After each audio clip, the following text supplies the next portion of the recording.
Hi guys! Natutuwa ako dahil nakapagpatubo ako ng kangkong doon sa may paso.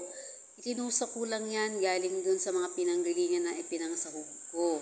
Ngayon naman ay gagamitin ko tong mga nakuha kong mga kangkong sa iluluto kong ginisang sardinas. Ayun no, pwedeng tayo magtanim sa mga paso para meron tayong kakainin. Meron din yan katabing tanglad na napatubo ko din. Nanggaling din yun sa ugat lang ng binili kong tanglad. Tapos, itinusok ko. Ayun, natuwa ako kasi tumubo rin siya. Yan no. Ayan, nakakatuwa 'di ba? Na kapag meron tayong mga napapatubong mga halaman na pwede nating kainin in the end.